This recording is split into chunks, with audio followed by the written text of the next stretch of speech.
Fala, fiados, vocês estão vivos? Quem fala é o professor Pedro Mino Júnior, professor de Filosofia e Religião do Governo do Estado de Minas Gerais e da Prefeitura Municipal de Berlândia. Estamos aqui para mais um vídeo. Hoje vamos falar dessa obra aqui, ó. Por que virei à direita? Três intelectuais explicam sua opção pelo conservadorismo. O João Pereira Coutinho, Luiz Felipe Pondel, Denis Rosenfield. Editora 3 estrelas.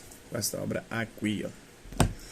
Em Por que virei à direita? Três influentes intelectuais explicam com todas as letras os motivos de sua adesão ao pensamento conservador e liberal.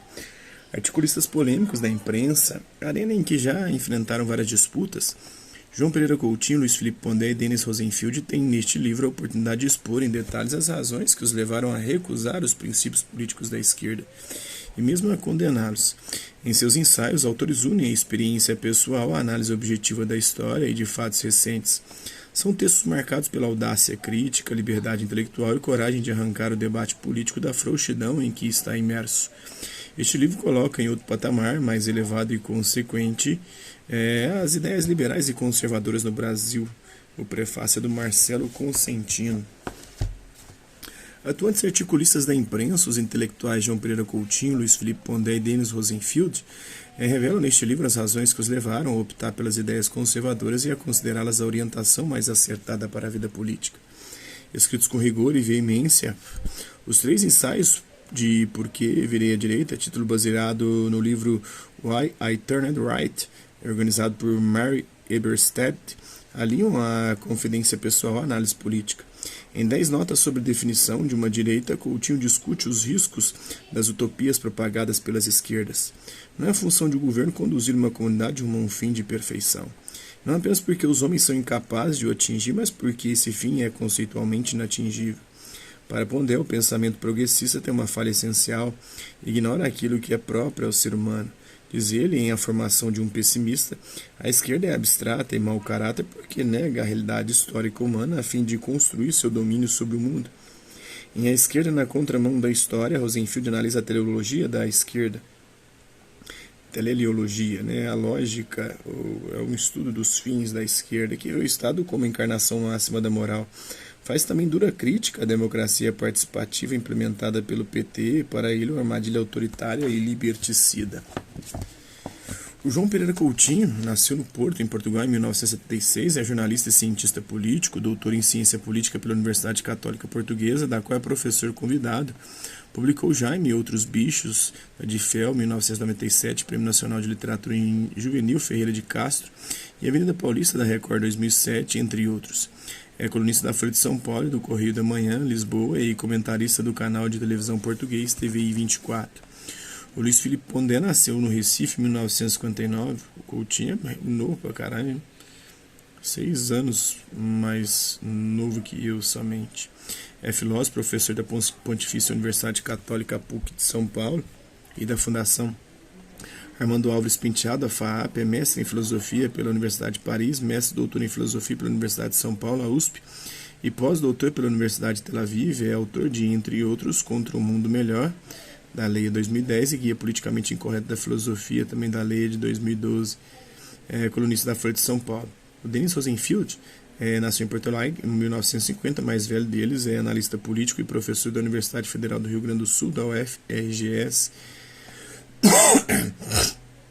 É doutor em filosofia pela Universidade de Paris 1 e pós-doutor na École Normale Supérieure de Fontenay-Saint-Cloud. Publicou, entre outros, Metafísica e Razão Moderna, Justiça, Democracia e Capitalismo, articulista dos jornais O Globo, do Estado de São Paulo e da Folha de São Paulo.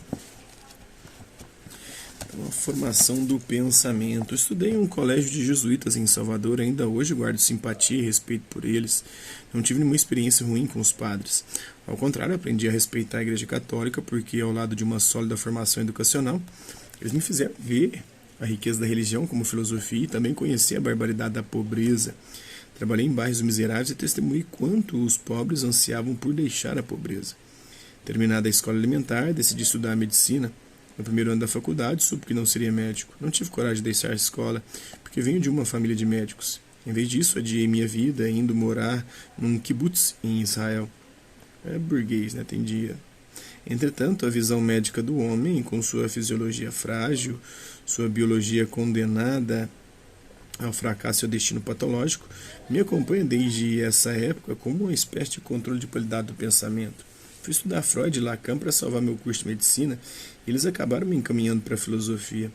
O homem como vítima de suas pulsões completou minha impressão de sermos vítimas de nossa fisiologia. Uma rápida passagem pelo teatro, ainda em Salvador, e o contato com a tragédia grega e shakespeariana apuraram minha visão de mundo. Fui diretor de 4 peças de teatro amadoras, responsável pelos espetáculos como um todo, percebi nas pessoas algo que mais tarde se tornaria um novo motivo para eu me afastar da esquerda, com a qual apenas flertei, como faz todo jovem. Em meu caso específico, fui um sartriano convicto. Percebi que, além de serem diversos uns dos outros, os homens possuem capacidades e inteligência em diferentes graus. Aqueles que são mais capazes se incumbem dos encargos mais difíceis, enquanto os demais se aproveitam e, se são de esquerda, valem-se de uma série de argumentos para justificar sua preguiça e a sua mediocridade.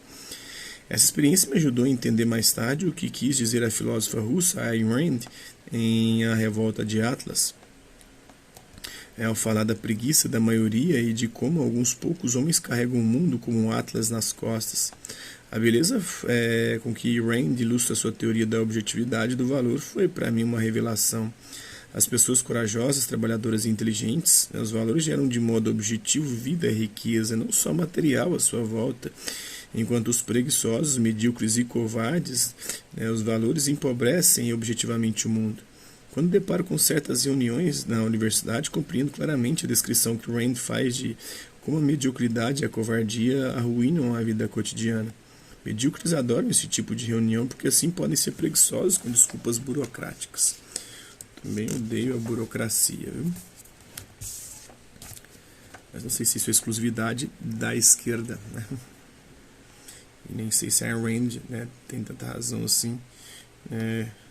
Dizer que alguns poucos homens carregam o mundo como atlas nas costas, porque se a gente olhar para a história do nosso próprio país, do Brasil, quem carregou o nosso país nas costas foram os escravos, os negros, os pobres, os miseráveis. Não foram alguns homens, foram a grande maioria da população, enquanto outros se beneficiaram de forma significativa disso, né, e ganhando os louros da glória, sendo lembrados em livros, enquanto esses que construíram e carregaram um país nas costas e carregam na história da humanidade, carregam a humanidade nas costas, esses não são lembrados. São lembrados esses poucos, esses atlas, os mitos.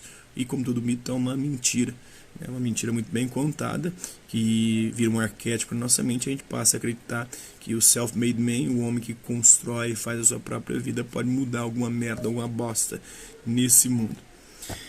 Mas é isso aí, Luiz Felipe Pondé. Gostaria muito de trocar algum dia uma ideia contigo, né, e com esses liberais, Ayn Randianos e conservadores, né, porque eu gosto de ler pra caralho, né.